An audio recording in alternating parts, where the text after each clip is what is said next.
Olá, boa tarde a você que nos acompanha aqui pelo site Notícias Agrícolas, dia 19. Hoje é dia da gente entender um pouquinho mais o que anda acontecendo no mercado de soja lá na Bolsa de Chicago e também aqui no Brasil. A gente percebe que tem um movimento de alta se consolidando lá em Chicago nesse momento, principalmente para a safra nova americana.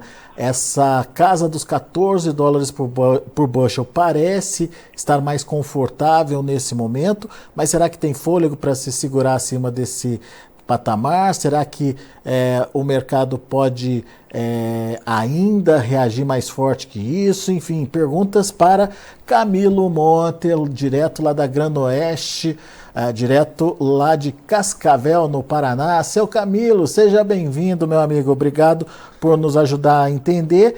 O mercado ganhou uma certa firmeza, seu Camilo, diante da expectativa de que o USDA, no último relatório dele, não teria feito toda a projeção de redução de oferta para a safra americana. Mas ainda tem fôlego aí para continuar subindo? Como é que o senhor está vendo esse movimento lá em Chicago? E se de fato é um movimento consistente e consolidado aí, seu Camilo? Olha, Alex, eu acho que sim. Em primeiro lugar, boa tarde a você, boa tarde a todos os amigos do Notícias Agrícolas. O que a gente está vendo é exatamente uma consolidação de um novo patamar de preços, né? O USDA teve dois importantes relatórios aí no mês passado, um na virada de junho para julho, que foi o relatório de área, no qual ele cortou de forma inesperada cerca de 1.700.000 hectares no plantio da nova safra, desta safra americana que já está no campo, né? Então, o plantio final ficou muito abaixo daquilo que o mercado esperava e também da projeção lá da primeira intenção em março, né? Isso já deu uma revirada no mercado. É bom lembrar que a posição novembro, ali em maio, final de maio, coisa assim, ela veio abaixo dos 12. Ela veio em 11,80, 11,90, algo assim. Hoje nós estamos falando em níveis acima de 14, e ele pode se estabelecer acima de 14 com uma certa firmeza, e eu diria até ter espaço para subir muito mais, né? Então, um ponto foi a redução diária. O segundo foi a perspectiva de que haveria uma redução de produtividade no relatório de oferta e demanda de julho, que foi liberado no último dia 12. Mas esse esperado corte de produtividade não veio. O USDA continuou mantendo a produtividade norte-americana na faixa de 58,3 sacas por hectare, que era a mesma projeção anterior, que, se chegar nesses níveis, vai ser um novo recorde histórico em termos de produtividade. Ora, num ano em que já tem problemas climáticos desde o plantio, a seca no meio oeste ela não é de hoje, ela vem se arrastando desde o início do ano. E nesse período que tem mais chuva, com a chegada fim da primavera e início do verão, não aconteceram as chuvas regulares que todo mundo esperava, né, que os produtores norte-americanos esperavam. Então, como não houve corte da produtividade, se imagina que haverá um corte, e talvez aí redobrado, aquilo que não se cortou em julho vai se cortar em agosto, incluindo mais essa deterioração das lavouras que pode vir ainda pela frente, né? É bom lembrar também que em julho vieram chuvas, mas de forma muito irregular, não abrangentes no total e não na intensidade que as lavouras precisavam ou precisam, né? Então nós estamos aí, houve já um corte de quase 6 milhões de toneladas, mas esta totalmente atribuída à redução diária, mas o mercado espera agora um corte na produtividade. E ainda é um pouco cedo para a gente falar, porque o próximo relatório, a próxima avaliação de safra, ela só vai ser divulgada lá no dia 11 de agosto, no relatório de oferta e demanda de agosto. É um pouco longe ainda, portanto, não sabemos como o clima vai se comportar. Mas, aí que está o dado importante. O mercado vem subindo nessas últimas sessões, todas de alta, postado na perspectiva climática pela frente. Vejam houve uma melhora de 4 pontos percentuais na qualidade das lavouras na última avaliação, que foi feita até o último domingo e divulgado na última segunda-feira. E assim são 55% das áreas que são tidas como boas excelentes. Na semana passada estava em 51%. Então subiu 4 pontos nessa última avaliação. No ano passado era 61% das lavouras tidas como boas excelentes nessa mesma época do ano, né? Ainda estamos bastante atrás do ano passado. Portanto, já não se pode imaginar os 56 sacas por hectare do ano passado. Claro que as lavouras até a colheita tem um longo tempo ainda, mas nós estamos com qualidade das lavouras inferiores às do ano passado e as projeções de clima para essa virada de mês entre julho e agosto não são nada animadoras. Uma onda de calor muito intensa deve atingir a região, a umidade do subsolo não foi reposta, as chuvas que tivemos durante julho, esparsas e em baixo volume, não repuseram a umidade do subsolo apenas e não totalmente em todas as áreas. Houve uma reposição da umidade do solo, né? E nós sabemos que o importante é ter também umidade no subsolo para que as raízes vá buscar essa umidade em períodos mais críticos, né? Então não houve essa reposição completa. Portanto, a onda de calor que está chegando à região, combinado com ainda chuvas irregulares e até redução do que já aconteceu nas últimas 2 ou 3 semanas, né? Isso pode agravar ainda mais o quadro. Mas eu diria, e se tratando de clima, o melhor que se tem é ir monitorando dia a dia, porque isso pode ser alterado, obviamente, né? Muito bem, então temos que ficar de olho no tamanho da oferta americana, principalmente a partir de agora. O mercado lá em Chicago já vem precificando essa mudança de patamar na oferta americana, mas esses $14 que agora chegaram, que atingiram aí, seu Camilo, tá de bom tamanho? A tendência é o mercado parar e esperar mais novidades ou ainda tem fôlego para ir adiante? Bom, eu diria que aqui é uma relação inversa à perspectiva de produção norte-americana. O que seria essa relação inversa? Menor, ou na medida em que cai a oferta, e aqui vamos falar de produtividade, na medida em que as avaliações de produtividade caírem, nós vamos ter preços em alta. Eu acho que ainda não atingimos o topo do que pode acontecer com os preços pela frente. Acho que tem muito ainda por acontecer, né? E, na verdade, está em aberto, porque a questão climática está em aberto, né? Vamos ter que ir monitorando. Mas o fato é este: na medida em que as lavouras apresentarem piora na sua qualidade, na medida em que a questão climática for se agravando pela frente, ou se ela se agravar efetivamente, nós vamos ter preços buscando novos patamares. Não dá para descartar que eles vão buscar os 15 ou os 16. Tudo vai depender da situação climática. É uma situação totalmente em aberta. Qual é a perspectiva? A perspectiva é de corte na produtividade da safra norte-americana. E, portanto, eu vejo uma perspectiva em alta ainda. Mas tudo isso depende desse andamento do clima, né? Muito bem. Vamos olhar isso para as negociações aqui no Brasil, seu Camilo. Obviamente, Chicago, então, tem potencial de melhorar, mas quando a gente olha e analisa os outros dois fundamentos que montam, né, o preço da soja aqui no Brasil, que seria prêmio e câmbio, né? Dá para entender que para o Brasil essa tendência positiva de Chicago também pode se repetir, ou daí essa leitura já fica mais difícil, seu Camilo? Exatamente. Só antes de falar do Brasil, já que vínhamos falando da questão externa, um outro ponto de apoio é o agravamento da questão no leste europeu, da guerra entre o Ucrânia e a Rússia. Esse é um ponto muito importante. O trigo ontem subiu cerca de 3 ou 4%, hoje subiu mais 8%. Né? Verdade. A Ucrânia é grande exportadora de trigo, juntamente com a Rússia, mas afeta muito mais a Ucrânia. A Ucrânia vai exportar em torno de 11 milhões de toneladas este ano e mais cerca de 20 milhões de toneladas de milho. E agora, se como foi noticiado, a Rússia está saindo do acordo e ela andou bombardeando portos em Odessa, que é um dos portos da Ucrânia, ali no Mar Negro, destruiu, inclusive, armazéns graneleiros, destruiu, hoje se fala em 60 a 70 mil toneladas de trigo que foram perdidas. Então, toda essa situação pode se agravar. Além disso, ele passa a considerar que qualquer navio que acessa aquela região pode estar carregado com armas. Veja a situação como ficou grave, né? Mas a Ucrânia chegou a exportar cerca de 30 milhões de trigo, hoje 20, chegou a exportar 20 de trigo, aliás, chegou a exportar 30 de milho e hoje em torno de 20. Antes da guerra produzia bem mais, exportava bem mais.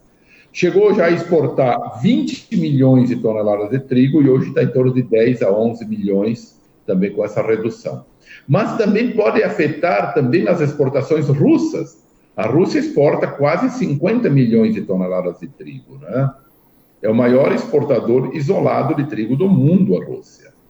Pouco milho, cerca de 5 milhões de toneladas. Mas toda essa oferta acaba saindo, pelo menos momentaneamente, do circuito mundial de oferta, né? E acaba afetando drasticamente os preços. Milho sobe forte em Chicago esses dias, o trigo muito mais, né? E, claro, acaba afetando também e impulsionando também os preços da soja. Então, além da questão climática, que é o principal fator, as lavouras agora nos Estados Unidos entram na fase reprodutiva e, portanto, no período mais crítico para a determinação da produtividade, temos também esse apoio para os preços, que é a complicação do transporte marítimo para escoamento da safra ucraniana, mas também russa, o que acaba a questão brasileira agora, então, Alex, me permite aí, vamos usar a questão brasileira? Perfeito, vamos Toda lá. essa alta lá fora acaba influenciando aqui dentro. Obviamente que na medida que os preços sobem lá fora, as tradings internacionais importadoras ou os importadores acabam pressionando um pouco mais os prêmios, né? Os prêmios vieram subindo nos últimos dias, depois de atingir patamares até 170, 180 negativos. Agora estavam na casa de 120, 110, 120 e voltam a ficar mais negativos. Aliás, chegaram na faixa de 100 até esses últimos dias. Hoje já se fala até em 120, 110, 120 negativos. Ou seja, parte dos ganhos lá fora são podados, são limitados pelas negociações de prêmio, né? Por que isso ocorre? Porque o comprador ele diz o seguinte: bom, eu tenho que pagar um Chicago cheio, porque essa é uma transferência internacional de Chicago cheio, os prêmios eu vou pressionar, e acaba pressionando o prêmio. Se aparece vendedor num prêmio pior, acaba saindo o negócio, ele vai piorando o prêmio, né? Ele joga lá um prêmio de 100, saiu o negócio, no próximo ele vai falar em 120 negativo, 110 negativo. E assim vai se formando o mercado de prêmios, como numa negociação livre de feijão e arroz que nós fazemos aí no dia a dia, né? Então, essa é mais ou menos a posição. A gente tem um reflexo positivo nos ganhos em Chicago, e eles foram muito positivos nos últimos dias.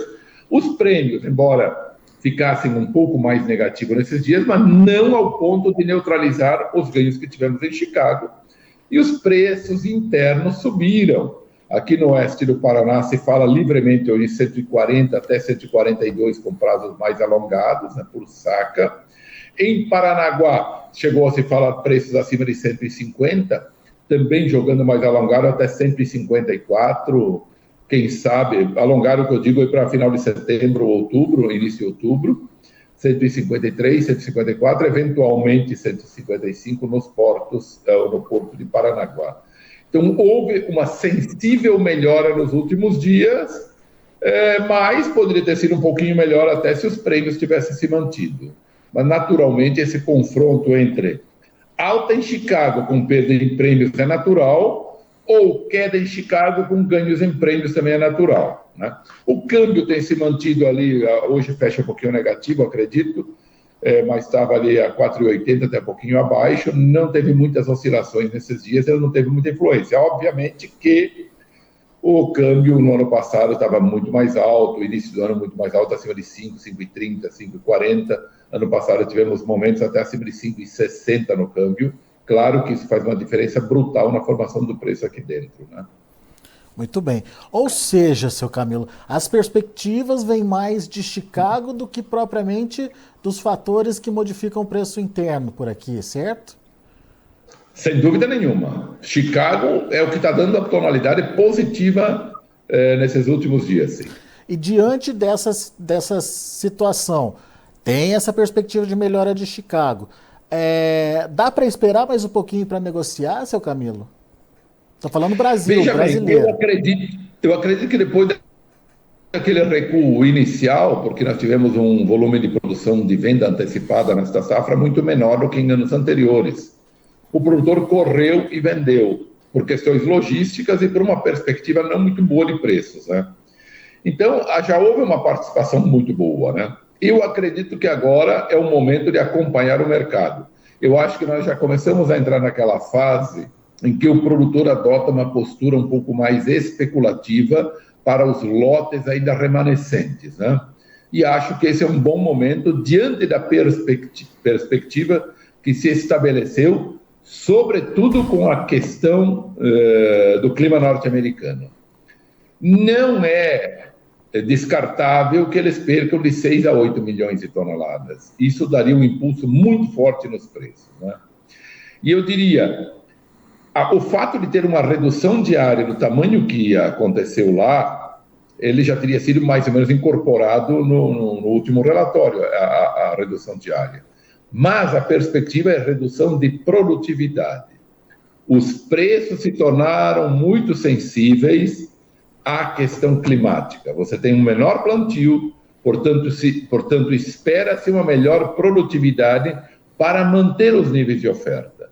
Neste ano nós estamos tendo uma redução diária combinada com problemas climáticos e, portanto, duplamente sensível para a questão de redução de oferta, né? Portanto, nós estamos num caminho muito mais plausível para ter redução de oferta. E isso começou a ter, já tivemos um impacto muito forte na formação do preço. Eu acredito, é uma visão pessoal, que ela pode continuar, mas essa visão pessoal está postada em cima dos relatórios de clima que eu li, que eu venho acompanhando, e eles indicam uma onda de calor muito intensa lá e, portanto, e também a redução do nível de umidade dos solos e, portanto, prejuízos para a evolução das lavouras. Então, a minha perspectiva ela é nesse sentido, em função dos relatórios. Agora, todo produtor sabe como é que é a questão climática, né?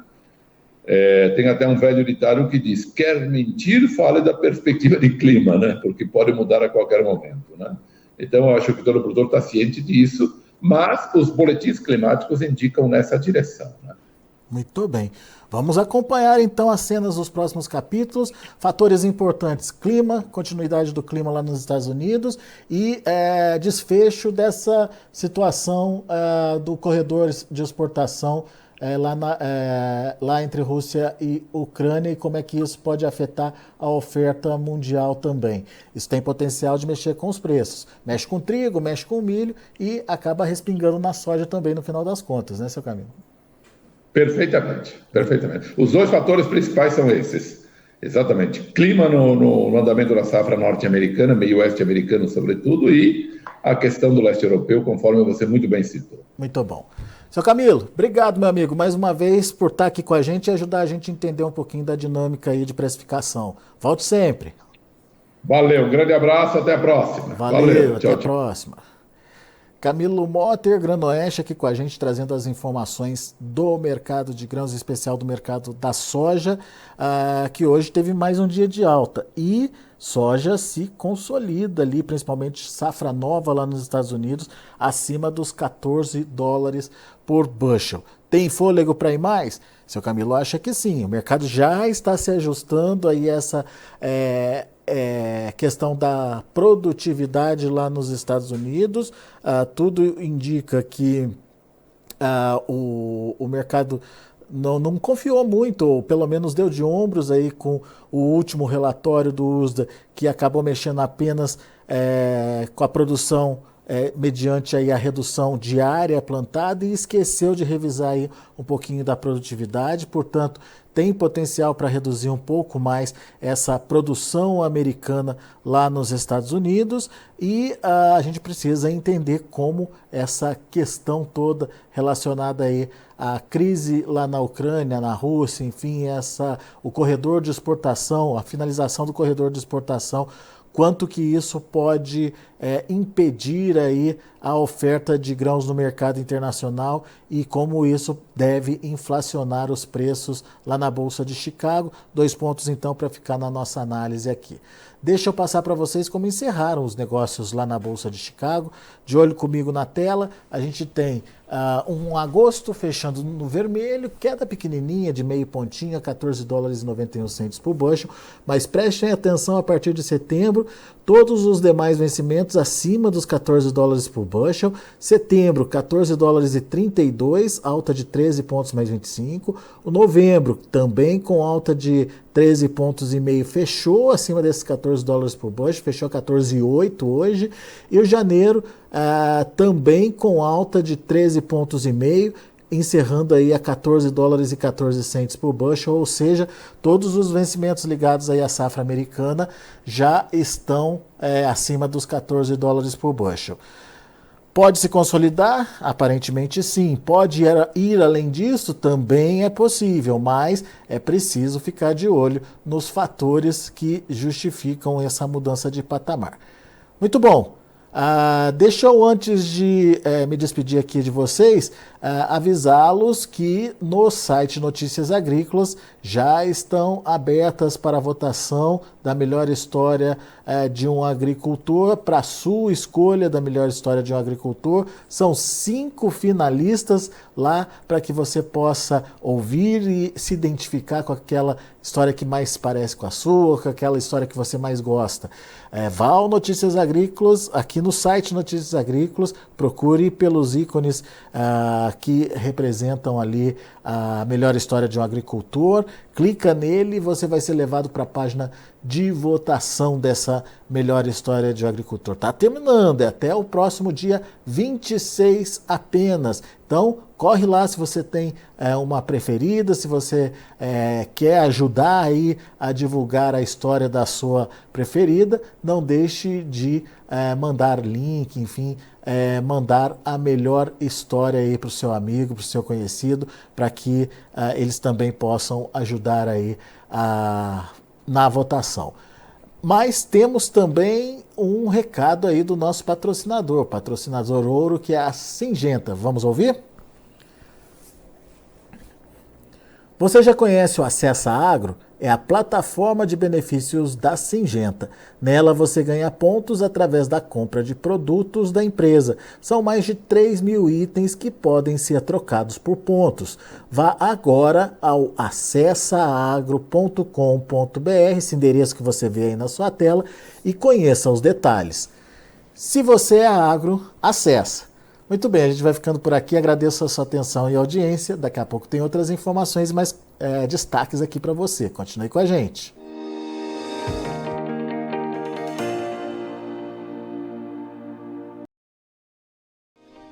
Se inscreva em nossas mídias sociais. No Facebook, Notícias Agrícolas. No Instagram, @Notícias Agrícolas. E em nosso Twitter, @Norteagri. E para não perder nenhum vídeo, não se esqueça de nos acompanhar no YouTube e na Twitch, Notícias Agrícolas Oficial.